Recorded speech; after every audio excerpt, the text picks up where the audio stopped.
नमस्कार, city Varanasi live में आप सभी का स्वागत है। मैं हूं अमित मिश्रा। आइए देखते हैं आज के समाचार। मारुति नगर में पिछले 6 महीने से चल रही सीवर जलभराव की समस्या को लेकर मंगलवार को लोगों ने चक्का जाम कर दिया। वाराणसी के मारुति नगर में पिछले 6 महीनों से चल रही सीवर जलभराव की समस्या को लेकर मंगलवार को स्थानीय लोगों का गुस्सा फूट पड़ा। गंदे पानी और बदबू से परेशान निवासियों ने लौटूवीर मंदिर के पास चक्का जाम कर नगर निगम के खिलाफ जोरदार धरना प्रदर्शन किया। सूचना मिलने पर पुलिस मौके पर पहुंची और प्रदर्शनकारियों को समझाने का प्रयास करने लगी। इस दौरान प्रदर्शन में शामिल महिलाओं की पुलिस से तीखी बहस हो गई। पुलिस ने सड़क खाली कराने की अपील की, लेकिन जब लोग नहीं माने तो सपा नेता अजय फौजी को हिरासत में ले लिया गया। वहीं अपर नगर आयुक्त ने मौके पर पहुंचकर महिलाओं को आश्वासन दिया कि समस्या का शीघ्र समाधान किया जाएगा। प्रदर्शन में शामिल महिला और पुरुष हाथों में नारे की तख्तियां लेकर पहुंचे थे। प्रदर्शन का नेतृत्व सपा नेता अजय फौजी ने किया। स्थानीय लोगों का कहना है कि कई बार शिकायत करने के बावजूद नगर निगम द्वारा कोई ठोस कार्रवाई नहीं किया गया, जिससे परेशान होकर उन्हें सड़क पर उतरना पड़ा। सपा नेता अजय फौजी ने कहा कि पिछले 6 महीनों से सीवर का गंदा पानी गलियों और घरों में भरा है। बदबू के चलते लोग घरों में कैद हैं, बच्चों को स्कूल जाने में परेशानी हो रही है और बीमारियों का खतरा बढ़ गया है।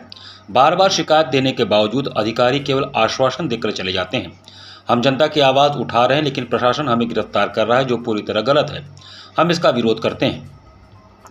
विरोध प्रदर्शन की सूचना पर एसीपी गौरव कुमार पुलिस बल के साथ मौके पर पहुंचे। उन्होंने प्रदर्शनकारियों से बातचीत कर चक्का जाम समाप्त करने की अपील की, लेकिन लोग नगर निगम के अधिकारियों को मौके पर बुलाने और समस्या के त्वरित समाधान की मांग पर अड़े रहे। इसके बाद पुलिस ने सपा नेता अजय फौजी को हिरासत में ले लिया और 2 नामजद समेत अज्ञात लोगों के खिलाफ मुकदमा दर्ज कर लिया है। करोड़ रुपया प्रधानमंत्री जी के सड़क लिप दो, पैखाना लिप दो, बाथरूम लिप दो, जमीन लिप दो, उसमें बर्बाद हो जा रहा है। और जो जनता उनको वोट दी है स्मार्ट सिटी बनाने के नाम पे, वो अर्थी उठ रही है। 100 करोड़, अभी 100 करोड़ रुपया नगर निगम में बर्बाद हुआ है। पेपर में निकला था, मेरे पास कटिंग है। क्या हुआ स्मार्ट सिटी के नाम पे? तो ऐसे स्मार्ट सिटी से अच्छा है कि बनारस हमारा सड़ा हुआ था, हमको मंजूर है। इनके बच्चे नहीं जा पा रहे हैं, ये बीमार थी, ये हार्ट के पेशेंट गिर गए कल, उसी में 10 फीट तक पानी है, कोई अधिकारी आज तक नहीं आया। हमारा यही कहना है कि स्मार्ट सिटी के नाम पे, क्यूटो के नाम पे, मोदी जी के नाम पे, यहाँ मोदी जी लापता सांसद है, लापता विधायक है, लापता पार्षद है, लापता मेयर है, लापता नगर निगम अधिकारी है। कोई मौके पे आने के लिए तैयार नहीं। कोई अधिकारी कह दे कि मौके पे मैं गया था, तो हम लोग अभी जो कहेंगे आप वो मैं करने का तैयार हूँ। हमारी माताएं बहनें। गत एवं गत भाव कथक में भाव नृत्य परंपरा एवं चुनौतियां विषयक 2 दिवसीय राष्ट्रीय संगोष्ठी का मंच कला संकाय काशी हिंदू विश्वविद्यालय में समापन हुआ। काशी हिंदू विश्वविद्यालय फिजिकल एजुकेशन डिपार्टमेंट में 2 दिवसीय नेशनल वॉलीबॉल गेम के वर्कशॉप का आयोजन किया गया, जिसमें उत्तर प्रदेश के लगभग सभी जिलों से खिलाड़ियों ने इस वर्कशॉप में भाग लिया। कार्यक्रम के ऑर्गेनाइजिंग सेक्रेटरी असिस्टेंट डायरेक्टर ने बताया कि यह कार्यशाला वॉलीबॉल के रूल्स और व्याख्यान, रेफरी विकास के कौशल के डेवलपमेंट के ऊपर है और विश्व में उत्तर प्रदेश के हर जिले से 102 प्रतिभागी भाग कर रहे हैं। इसमें पूरे 84 प्रतिभागी रजिस्टर्ड कर रहे हैं, जिसमें 81 प्रतिभागी यहाँ पर उपस्थित हैं। इस सेमिनार में वॉलीबॉल के लिए जो भी व्यक्ति रेफरी बनना चाहता है उसके लिए यह कार्यशाला है। इसके पश्चात राज्य स्तरीय रेफरी का एग्जाम होगा, जो उत्तर प्रदेश वॉलीबॉल संगठन के द्वारा आयोजित किया जाएगा। यह कार्यशाला वॉलीबॉल के रूल, उसके व्याख्यान और रेफरी विकास कौशल के डेवलपमेंट के ऊपर है और इसमें पूरे उत्तर प्रदेश के हर जिले से 1 या 2 प्रतिभागी प्रतिभाग कर रहे हैं और इसमें टोटल 84 प्रतिभागी जो रजिस्टर्ड हुए हैं और आज उनकी संख्या 81 लगभग यहाँ पर प्रेजेंट है। इस सेमिनार में मुख्य रूप से किन विषयों पर चर्चा करते हैं और क्या बताया जाता है? इस सेमिनार में वॉलीबॉल के रूल बुक, जो व्यक्ति रेफरी बनना चाहते हैं उसके लिए ये कार्यशाला है। इसके पश्चात राज्य स्तरीय रेफरी का एग्ज़ाम होगा, जो उत्तर प्रदेश वॉलीबॉल एसोसिएशन के द्वारा आयोजित किया जाएगा। इस एग्ज़ाम को पास करने वाले व्यक्ति उत्तर प्रदेश वॉलीबॉल एसोसिएशन के द्वारा राष्ट्रीय प्रतियोगिताओं में, राज्य स्तरीय प्रतियोगिताओं में बुलाए जाएंगे और उसके बाद उनका फाइनल वहाँ पे प्रैक्टिकल ट्रायल होगा और ये दोनों एग्ज़ाम पास करने के बाद प्रतिभागी को राज्य स्तरीय रेफरी की वो सर्टिफिकेट दे दिया जाएगा।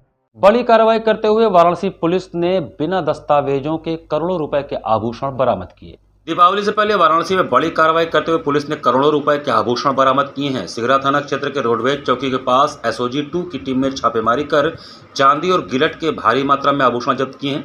बरामद आभूषण का कुल वजन लगभग 467 किलो चांदी और 644 किलो गिलट बताया जा रहा है, जिसकी बाजार में अनुमानित कीमत करीब 6 करोड़ रुपए आंकी गई है। पुलिस के मुताबिक दीपावली और छठ पर्व पर बाजार में अवैध रूप से बिक्री के लिए मथुरा से वाराणसी लाया जा रहा यह आभूषण बिना वैध दस्तावेजों के परिवहन किया जा रहा था। एसओजी 2 की टीम ने मुखबिर की सूचना पर कार्रवाई करते हुए वाहन को रोककर जांच किया, जिसमें बड़ी मात्रा में आभूषण बरामद हुए। इस पूरे प्रकरण में पुलिस ने आभूषण की खेप लाने वाले 5 अभियुक्तों को गिरफ्तार किया है। गिरफ्तार आरोपियों से पूछताछ जारी है ताकि इस नेटवर्क से जुड़े अन्य लोगों की जानकारी मिल सके। गिरफ्तार सभी लोग वाराणसी के निवासी बताए गए हैं। इस संबंध में एडीसीपी काशी जोन श्रवण टी ने बताया कि त्योहारों के मद्देनजर पुलिस द्वारा विशेष सतर्कता बरती जा रही है। अवैध व्यापार और बिना दस्तावेज के माल की आवाजाही पर सख्त निगरानी रखी जा रही है। चेकिंग में जब गुड्स के बारे में पूछने लगे वो सेटिस्फैक्ट्री आंसर्स नहीं दे रहे थे। इस संदेह के आधार पर गाड़ी को पूरा तलाशी किया है, जिसमें हम मौके से 1129 किलोग्राम सफ़ेद धातु टाइप का कुछ पकड़ा गया था। जब इसको गैरेज से ये भारी मात्रा में था, इसलिए तत्काल इनकम टैक्स विभाग को सूचना किया गया और उस उक्त विभाग के कर्मचारीगण आके जांच करना शुरू की। इसमें ये टोटल नेट 467 किलोग्राम चांदी बरामद हुई है, जिसका कीमत लगभग 6 करोड़ का है। और ये इनकम टैक्स ऑफिशियल्स इसका पूरा जांच कर रहे हैं और इनका जो सोर्स कहाँ से हैं और कहाँ ले जा रहे थे, इसका पूरा जानकारी इनकम टैक्स विभाग द्वारा किया जा रहा है। और इनका प्रारंभिक पूछताछ में ये पता चला ये पूरा आगरा और मथुरा से प्राइवेट बस में इसको ट्रांसपोर्ट करके फिर वाराणसी से छोटे गाड़ी में डिस्ट्रीब्यूट करते थे, जहाँ जहाँ विभिन्न जगहों पे डिलीवर करने के। इसके बारे में जो सोर्स और डेस्टिनेशन के बारे में भी इनकम टैक्स डिपार्टमेंट द्वारा जांच किया जा रहा है। ज्योतिष विभाग काशी हिंदू विश्वविद्यालय में आयोजित अंतर्राष्ट्रीय ज्योतिष वास्तु सम्मेलन का समापन हुआ। सोमवार को ज्योतिष विभाग काशी हिंदू विश्वविद्यालय वाराणसी एवं मां शारदा ज्योतिष धाम अनुसंधान संस्थानम इंदौर के संयुक्त तत्वावधान में आयोजित अंतर्राष्ट्रीय ज्योतिष एवं वास्तु सम्मेलन का उद्घाटन सत्र देश विदेश के सुप्रसिद्ध विद्वानों के सानिध्य में संपन्न हुआ। उद्घाटन सत्र का आरंभ उदयवीर पांडे के मंगलाचरण व परंपरानुसार विश्वविद्यालय के कुलगीत की मनोहर प्रस्तुति रमा सिंह एवं सिद्धि तिवारी के द्वारा किया गया। इसके उपरांत विभागीय आचार्यों द्वारा मंचासीन विद्वानों का पुष्पमाला एवं उत्तरीय वस्त्र पहनाकर स्वागत किया गया। ज्योतिष विभागाध्यक्ष प्रोफेसर शत्रुघ्न त्रिपाठी द्वारा स्वागत भाषण पूर्वक विषय प्रवर्तन करते हुए सम्मेलन के लक्ष्य एवं उद्देश्यों पर विस्तार से प्रकाश डाला गया। तत्पश्चात प्रोफेसर शत्रुघ्न त्रिपाठी द्वारा संपादित गदावली एवं हृदय रोग का ज्योतिष शास्त्री निदान एवं उपचार नामक पुस्तकों का मंचस्थ अतिथियों द्वारा लोकार्पण किया गया। मानित अतिथि के रूप में पधारे ज्योतिर्विद डॉक्टर अरुण बंसल ने अपने उद्बोधन में ज्योतिष एवं वास्तु के द्वारा समाज को अधिक से अधिक लाभान्वित करने पर बल दिया। सम्मानित अतिथि पंडित योगेंद्र महेंद्र ने अपने सारगर्भित उद्बोधन में विशिष्ट आयोजन पर प्रसन्नता प्रकट करते हुए विभिन्न दृष्टांतों की सहायता से मेलापक एवं वास्तु संबंधित विषयों को स्पष्ट किया। सरस्वत अतिथि प्रोफेसर चंद्रमौली उपाध्याय ने समाज में व्याप्त भ्रांतियों के निवारण हेतु ज्योतिष व वास्तु के माध्यम से जनसामान्य को जीवन के सही उद्देश्य को पहचानने पर बल दिया तथा इन आयोजनों को ज्योतिष विभाग सहित काशी हिंदू विश्वविद्यालय के लिए गौरव का पल बताया। विशिष्ट अतिथि के रूप में सुप्रसिद्ध ज्योतिर्विद प्रोफेसर रामचंद्र पांडे ने आधुनिक संदर्भ में ज्योतिष एवं वास्तु के व्यवस्थित एवं शास्त्रोचित प्रयोग का समर्थन किया तथा नित्य अनुसंधान द्वारा जन कल्याण के अनुरूप बनाने का सुझाव भी दिया। कार्यक्रम के मुख्य अतिथि प्रोफेसर बिहारी लाल शर्मा कुलपति संपूर्ण संस्कृत विश्वविद्यालय ने अपने उद्बोधन में इस आयोजन के लिए आयोजकों को साधुवाद देते हुए कहा कि ज्योतिष एवं वास्तु के अभाव में आधुनिक काल में व्यवस्थित जीवन की परिकल्पना नहीं की जा सकती, अतः ज्योतिष को प्रामाणिक रूप से जन जन तक पहुंचाना हम सभी का दायित्व है। उद्घाटन कार्यक्रम की अध्यक्षता संकाय प्रमुख प्रोफेसर राजाराम शुक्ला ने किया। सत्र का संचालन प्रोफेसर विनय कुमार पांडे द्वारा किया गया तथा धन्यवाद ज्ञापन पंडित दिनेश शर्मा ने दिया। देखिए, एक बहुत बड़ी मेरी पहले से कामना थी कि क्योंकि मेरे जो शोध निर्देशक प्रोफेसर रामचंद्र पांडे जी हैं, आज वो काशी नहीं देश के सबसे वरिष्ठतम विद्वान हैं, पूरे देश की बात मैं कर रहा हूँ। उनकी इच्छा थी कि रोग पे तुम काम करो, इसमें बड़ी काम कम हुए, प्रामाणिक काम करो। उसी दृष्टि से हृदय रोग का ज्योतिष शास्त्रीय निदान और उपचार के रूप में मैंने एक बुक पे काम किया जिसमें 300 डेटा पे काम है। अब करीब करीब 400 पृष्ठ की ये किताब है। इसका हमने पूरा लेखन और संपादन कर दिया है, जिसका विमोचन आज अतिथियों के द्वारा हुआ है। दूसरी पुस्तक जो है वो चक्रधर जोशी जी ने बहुत पहले लिखी थी, प्रयाग से 1954 के आसपास। और एक गदावली नाम की है। केवल रोग कैसे, कौन रोग कब कैसे होगा, इसका वर्णन है उस किताब में। तो उसको हमने हिंदी और श्लोक में कुछ अशुद्धियाँ थी तो उसे संपादित करके और उदाहरण के साथ व्याख्यायित किया है। इस तरह 2 पुस्तकें आज लोकार्पित की गई लोक हिताय में। मुझे इसको करके भी बड़ा आनंद है। निजीकरण के विरोध में बिजली कर्मियों के चल रहे आंदोलन के 321वें दिन आज व्यापक विरोध प्रदर्शन हुआ। विद्युत कर्मचारी संयुक्त संघर्ष समिति उत्तर प्रदेश के बैनर तले निजीकरण के विरोध में चल रहे आंदोलन के आज 321 दिन पूरा होने पर बनारस के बिजली कर्मियों ने प्रदेश भर की भांति ही व्यापक विरोध प्रदर्शन किया। इस दौरान हुई सभा में वक्ताओं ने बताया कि पूर्वांचल विद्युत वितरण निगम एवं दक्षिणांचल विद्युत वितरण निगम के निजीकरण के मामले में बड़े घोटाले की आशंका को देखते हुए विद्युत कर्मचारी संयुक्त संघर्ष समिति उत्तर प्रदेश ने प्रदेश के मुख्यमंत्री माननीय योगी आदित्यनाथ जी से निजीकरण के सारे प्रकरण में सीबीआई जांच की मांग की है और कहा है कि निजीकरण का निर्णय प्रदेश के व्यापक हित में तत्काल निरस्त किया जाए। संघर्ष समिति के पदाधिकारियों ने बताया कि निजीकरण के मामले में प्रारंभ से ही जिस प्रकार अवैध ढंग से ट्रांजैक्शन कंसल्टेंट की नियुक्ति की गई, उससे बड़े घोटाले की आशंका बलवती हो गई है। संघर्ष समिति ने आज ऐसे 5 बिंदुओं को सार्वजनिक करते हुए प्रदेश के मुख्यमंत्री योगी आदित्यनाथ जी से मांग किया है कि उत्तर प्रदेश सरकार की भ्रष्टाचार पर जीरो टॉलरेंस की नीति को देखते हुए निजीकरण के सारे मामले की तत्काल सीबीआई जांच कराई जाए और पूर्वांचल विद्युत वितरण निगम एवं दक्षिणांचल विद्युत वितरण निगम के निजीकरण की प्रक्रिया निरस्त की जाए। सभा को engineer Mayashankar Tiwari, engineer SK Singh, engineer Rajendra Singh, Ankur Pande, Krishna Singh, Ashok Kumar, Sanjay Gautam, Banshilal, Arun Kumar, Ramesh Kumar, Dinesh Kumar, Dharmendra Yadav, Dhanpal Singh, Om Prakash Vishwakarma, Kamlesh Yadav, Anurag Maurya, Praveen Singh आदि ने संबोधित किया। नवनिर्वाचित all India BJP marine engineers and workers union के प्रदेश अध्यक्ष सुजीत सिंह के वाराणसी पहुंचने पर उनका भव्य स्वागत किया गया। वाराणसी में श्रमिकों के हित के लिए भारतीय जनता पार्टी द्वारा नवनिर्वाचित all India BJP marine engineers and workers union के पूर्वांचल के प्रदेश अध्यक्ष बने सुजीत सिंह का वाराणसी पहुंचने पर भाजपा के पदाधिकारियों ने भव्य स्वागत और अभिनंदन किया। प्रदेश अध्यक्ष सुजीत सिंह ने मीडिया से बातचीत में कहा कि श्रमिकों के हक की लड़ाई लगातार भाजपा लड़ती रही है और हम सभी संगठन के लोगों द्वारा श्रमिकों के हित में लगातार काम किए जाएंगे। समस्याओं का हल त्वरित रूप से ही किया जाएगा, इसके लिए हम पूरी तरह प्रयासरत हैं। साथ ही उन्होंने कहा कि श्रमिकों के उत्थान में ही भारत मजबूत होगा और भारत विश्व गुरु बनेगा। सरकार लगातार योजनाओं को देखकर श्रमिकों को उत्थान कर रही है। लगातार नई नई योजनाओं का लाभ आश्रमों तक पहुंच रहा है। सुजीत सिंह ने कहा कि मैं पूर्व में एंटी करप्शन कमेटी का प्रदेश अध्यक्ष था, मगर व्यक्तिगत वजह से मैंने इस्तीफा दे दिया।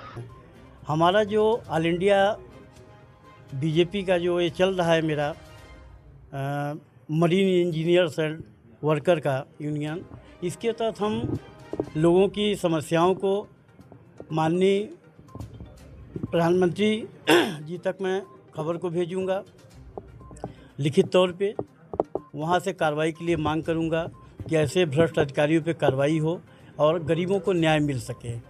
हमारी सरकार ने काफ़ी ऐसी योजनाएं दी हैं जो हमारे गरीब तबकों तक नहीं पहुंच पाता, जिसमें हम चाहते हैं कि वो लोग हमसे जुड़ें, वहाँ के कर्मचारी हमसे जुड़ें और चाहे कहीं के भी हों, चाहे रेलवे यूनियन के लोग हों, चाहे प्राइवेट सेक्टर के हों, हॉस्पिटल के हों और कहीं भी मिल फैक्ट्री में काम करने वाले वर्कर हों। अगर इनके साथ कुछ अन्याय हो रहा है तो वो हमसे आकर के मिलें। महमूदगंज पे मेरा मोबाइल नंबर है 9450003213। इसको कॉल करें, कॉल करके आके हमसे मुलाकात करें। मैं उनकी लड़ाई लड़ूंगा, इसके लिए मैं पूरे निष्ठा के साथ समर्पित हूँ। मां गंगा के जलस्तर के वापस सामान्य स्थिति में आ जाने के चलते घाटों पर व्याप्त शिल्ट के कारण लोगों को भारी दिक्कतों का सामना करना पड़ रहा है। वाराणसी में गंगा का जलस्तर सामान्य हो चला है। मणिकर्णिका घाट पर गंगा का जलस्तर कम होकर अपने स्थान पर आ गया है। बाढ़ के मलबे में बाबा माशनाथ का मंदिर के साथ ही पूरा घाट शिल्ट और गंदगी से पटा हुआ है, जिससे शव यात्रियों को आने जाने में परेशानी का सामना करना पड़ रहा है। बाबा महाश्मशाननाथ मंदिर के अध्यक्ष चैनु प्रसाद गुप्ता ने बताया कि नगर निगम के अधिकारियों से हम लोगों ने निवेदन किया है कि दीपावली के पूर्व इस घाट की सफाई कार्य हो जाए, ताकि दीपावली की महाअमावस्या पर हम लोग बाबा मशाननाथ का पूजा पाठ विधि विधान से कर सकें। समस्या यह है कि इस बार गंगा माता 2-3 बार जो है घाटों पे आ गई और उनके आ जाने से इस बार जो है कि घाट सफा नहीं हो चुका।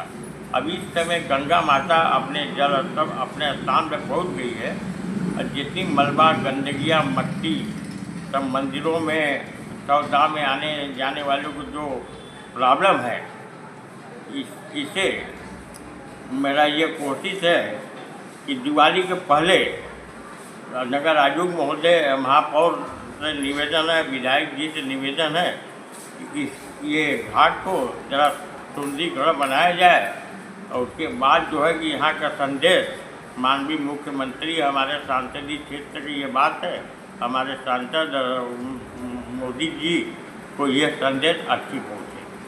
वाराणसी में प्रथम बार 4 जनवरी से 11 जनवरी 2026 तक नेशनल वॉलीबॉल चैंपियनशिप का आयोजन होगा। वाराणसी में पहली बार वॉलीबॉल का नेशनल चैंपियनशिप होने जा रहा है, जिसकी घोषणा वॉलीबॉल फेडरेशन ऑफ इंडिया ने किया है। यह लीग 4 जनवरी 2026 से शुरू होकर 11 जनवरी 2026 तक चलेगा। बड़ी बात यह है कि वाराणसी में बने स्पोर्ट्स कॉम्प्लेक्स में यह पहला बड़ा आयोजन होगा। इसके साथ ही पहली बार ऐसा होगा जब वाराणसी में वॉलीबॉल चैंपियनशिप होने जा रहा है। इस चैंपियनशिप में 34 राज्यों से टीम शामिल होंगे, जिसमें 150 अंतर्राष्ट्रीय खिलाड़ी समेत कुल 1100 खिलाड़ी भाग लेंगे। यह चैंपियनशिप महिला और पुरुष दोनों वर्गों का होगा। 36 टीमें दोनों की होंगी। ऐसा पहली बार होने जा रहा है कि वाराणसी में वॉलीबॉल का चैंपियनशिप होने जा रहा है। पूर्वांचल के खिलाड़ियों के लिए एक बड़ा वरदान होगा। यह चैंपियनशिप संपूर्ण स्पोर्ट्स कॉम्प्लेक्स में किया जा रहा है। प्रधानमंत्री द्वारा उद्घाटन होने के बाद यह पहला बड़ा आयोजन इस स्टेडियम में होने जा रहा है, इसलिए फेडरेशन प्रधानमंत्री मोदी जी को भी इसके उद्घाटन में शामिल होने के लिए निमंत्रण देगा। बताते चलें कि वॉलीबॉल पूर्वांचल की सबसे ज़्यादा खेले जाने वाले गेम है। ऐसे में यह आयोजन आने वाले समय में पूर्वांचल से देश को बड़े खिलाड़ी दे सकता है, जिससे पूर्वांचल खिलाड़ियों का बड़ा लाभ मिलेगा। पूर्वांचल में पहली बार इस आयोजन को करने का बहुत बड़ा एक बीड़ा उठाया है।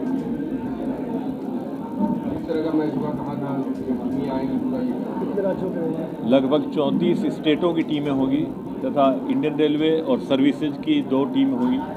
कुल मिला के 36 टीम होगी। 1100 के लगभग इसमें खिलाड़ी होंगे और देश के 150 से ज़्यादा अंतर्राष्ट्रीय खिलाड़ी होंगे जिन्होंने भारत का प्रतिनिधित्व किया है, पुरुष वर्ग में और महिला वर्ग में दोनों में। और मैं आपको इतना कह सकता हूँ कि इतना शानदार और इतना ज़बरदस्त नेशनल आपके यहाँ होगा, जिसका एक बहुत बड़ा संदेश कि पूर्वांचल के इस एरिया में हमारे आने वाले युवा पीढ़ी के लिए जाएगा कि खेल की तरफ वॉलीबॉल का रुझान पहले भी है, लेकिन उसको उनको और आगे बढ़ने की एक अपॉर्चुनिटी यहाँ मिलेगी।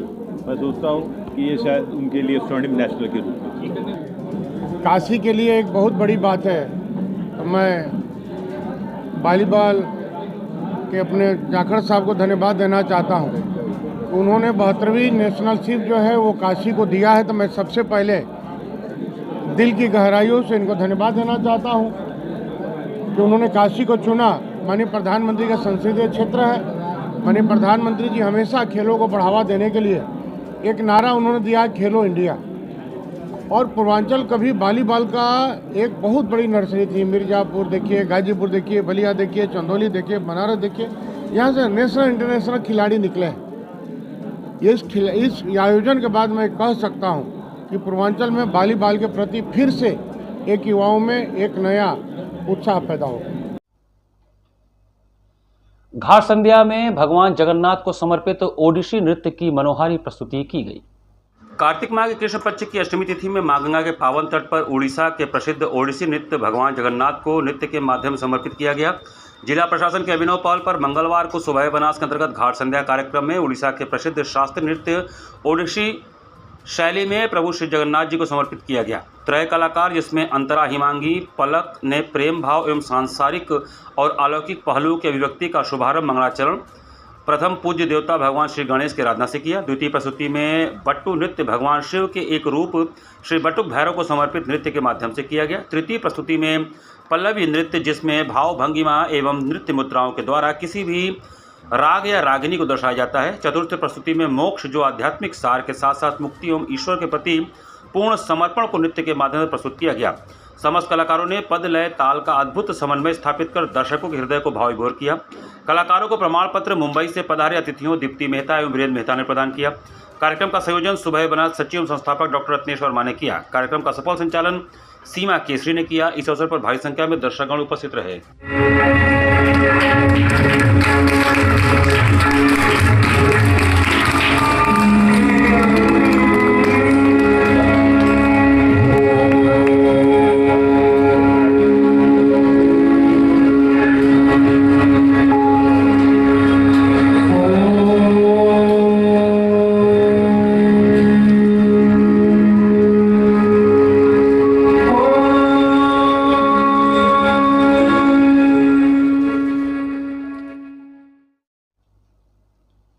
श्री मणिकर्णिका रामलीला समिति काशी द्वारा भव्य श्री राम बारात शोभा यात्रा निकाली गई। श्री मणिकर्णिका रामलीला समिति काशी द्वारा आयोजित भव्य राम बारात शोभा यात्रा का आयोजन हर्षोल्लास के साथ किया गया। शोभा यात्रा का शुभारंभ मैदागिरी स्थित अग्रसेन इंटर कॉलेज से हुआ, जो मैदागिन बुलानाला, नीची बाग, आस भैरव चौक, कचौड़ी गली, ब्रह्मनाल होते हुए मणिकर्णिका घाट पर संपन्न हुआ। बारात के आगे सजे हुए घोड़े, ऊंट, लाख विमान, बैंड बाजा, ढोल नगाड़े और काली जी का मुखौटा लगाकर नृत्य करते कलाकार चल रहे थे। बाराती बनारसी पारंपरिक वस्त्रों में सजे हुए, माथे पर चंदन का तिलक लगाए हर हर महादेव और जय श्री राम के जय घोष के साथ उत्साहपूर्वक आगे बढ़ रहे थे। जब बारात मणिकर्णिका द्वार पर पहुंची तो स्थानीय नागरिकों व महिलाओं ने प्रभु स्वरूप की आरती उतारी।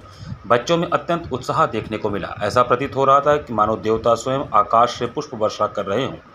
चारों भाइयों का विवाह मणिकर्णिका घाट पर विधि विधान पूर्वक संपन्न कराया गया। आचार्य रानी महाराज के निर्देशन में वैवाहिक अनुष्ठान संपन्न हुआ। स्थानीय महिलाओं ने पारंपरिक गीत गाए। खिचड़ी खवाई के दौरान परंपरानुसार गाली गवाई गई तथा नेक दिया गया। इस अवसर पर सर्वश्री सुशील कपूर, विभूति नारायण सिंह, शरद कुमार सिंह, विजय शंकर पांडे, सदन तिवारी, मनोज शर्मा, दीपक तिवारी, यथार्थ सिंह, राहुल तिवारी सहित अनेक गणमान्य लोग उपस्थित रहे। गोलघर से शुरू होके मालवी मार्केट, कोतवाली, बुलानाला, चौक, मुक्ति द्वार होते कचौड़ी गली, ब्रह्मनाल होते मणिकर्णिका घाट पे विवाह संपन्न होगा। इसी के साथ सिटी वाराणसी लाइव का ये संस्करण हम ही समाप्त करते हैं। मुझे दीजिए आज्ञा। नमस्कार।